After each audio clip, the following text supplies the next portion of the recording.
Gloria Rodríguez was born and raised in Brooklyn. Real BK energy, with her roots planted deep in her Puerto Rican heritage. She wasn't trying to sound like nobody else.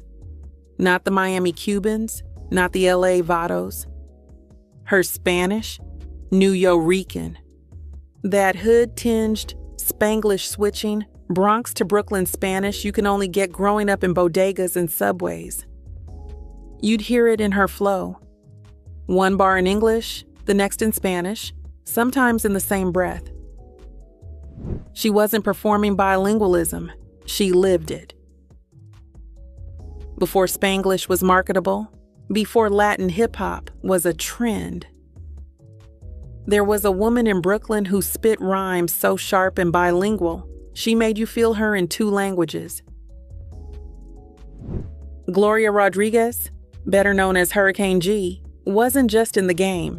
She was ripping open space for Afro-Latina MCs to stand 10 toes down in a culture that tried to keep them in the background. This is the story of the first woman in Def Squad, the first Afro-Latina to collab with Diddy, and the only hurricane who ever touched the mic like that. In the early 90s, Hurricane G wasn't just entering the rap game, she was breaking its rules. As the first and only woman in Def Squad, she had to be twice as sharp, twice as loud, and twice as fearless. But instead of contorting herself to fit in, she carved a space only she could fill. Her breakout moments with Redman are etched in hip-hop history. On We Run NY, she doesn't just feature, she commands the intro. That delivery, pure hurricane, no warm-up, no fluff, just unfiltered rage, wrapped in humor, and dipped in Brooklyn Spanglish. And it wasn't just the verses. Hurricane G was a force on the Def Squad skits too. From voicemails to studio jokes, she brought chaotic energy and comedic timing. Her voice cut through every album interlude, like a warning shot. Don't forget who's in the room. Behind the scenes, her bond with Erick Sermon ran deeper than music. They had a daughter together, Lexus. She never let motherhood mute her mic. She balanced diapers and rhymes, late nights in the studio with early mornings at home. A rapper and a mother in a culture that rarely made space for both. And she didn't stop there. Hurricane G showed up where you least expected her, like on Tony Touch's Power Cipher mixtapes. Spitting bars in 2 languages next to New York giants. She didn't just hold her own, she made sure you remembered her verse. Then came her collab with Cocoa Brovaz, also known as Smith & Wesson.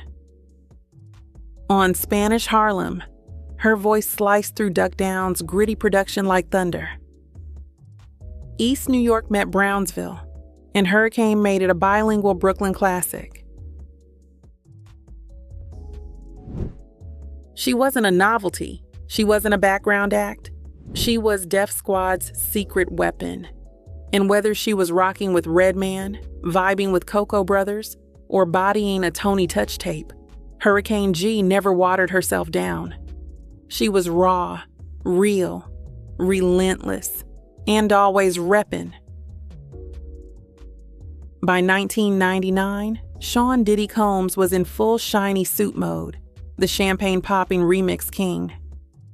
He had Forever dropping, H.O.L.A on his arm, and a whole lot of industry heat behind him. But there was trouble too. Losing Maze, losing their locks, and catching flack for smashing Steve Stout with a champagne bottle. He needed a pivot, something raw, something militant. So he rebooted Public Enemy's Public Enemy #1. He called it PE 2000, a bold move. Some would say reckless. The English version dropped. Critics dragged it. It stalled on the charts. Fans weren't sure what to make of it. But Diddy wasn't done. He wanted a remix, a Spanish remix. And who did he call? Hurricane G. Not for clout, not for a label push, but because she was authentic, because nobody could spit Spanglish like her. And here's what most forget. Diddy himself rapped in Spanish too. That remix wasn't just a feature. It was a moment, a cultural crossover. They even performed it together on a float at the 1999 Puerto Rican Day Parade. Fifth Avenue was on fire that day, flags waving, speakers bumping, and New Yorkers representing hard. Hurricane G came in, flipped the beat, and made PE 2000 bilingual. She didn't just drop bars, she dropped history. By 1997, Hurricane G had made her mark, but she wasn't done. She dropped her debut album, All Woman, on H.O.L.A. recordings, founded by Jelly Bean Benitez, a legend in his own right. This wasn't a major label rollout, no radio payola, no glossy marketing. It was raw, grassroots, 100% her. The album, bilingual, sexual, political, vulnerable, spiritual too. She didn't just rap for the club or the cipher. She rapped for life. The lead single, Somebody Else, climbed to number 10 on Billboard's Hot Rap chart. A soulful track about betrayal and heartbreak. Still hard, still hurricane. But the industry didn't know what to do with a woman like her. Too Latin for hip-hop. Too hood for Latin pop. Too real for both. So she carved her own lane. In 2013, she dropped a full collab album with Thurston Howell III, Mammy, and Poppy. It was hilarious, hood, heartfelt. Two New York spitters trading bilingual verses like family recipes. It wasn't made for radio, it was made for the culture. She never stopped being all woman, Brooklyn, Boricua, bilingual, spitting truth, never asking for permission. Off the mic, Hurricane G was grounded. She didn't talk much publicly about religion, but those close to her say she embraced Afro-Caribbean spiritual traditions. A blend of ancestral reverence and resilience that shaped how she moved in the world. She was a mother. Her daughter Lexus was her heart, her why. She raised her while navigating an industry that didn't always see her. But she kept showing up, kept creating, kept loving.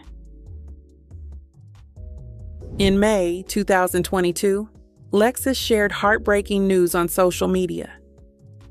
Her mother had been diagnosed with stage 4 lung cancer. Even with the diagnosis, Hurricane G remained defiant in spirit. She continued posting online. She responded to fans. She even hinted at wanting to make music again. But the illness progressed quickly. On November 6, 2022, the world lost Hurricane G. She passed away at the age of 52, surrounded by loved ones. The news broke through a gut-wrenching Instagram post from Erick Sermon, the father of her daughter. In a caption that shook the hip-hop community, he wrote, "My heart is hardened today. One of my good friends. My oldest daughter's mother passed away today. Hurricane G." She was a legend in her own right in the hip-hop community, one of the first Puerto Rican female rappers. The tributes poured in.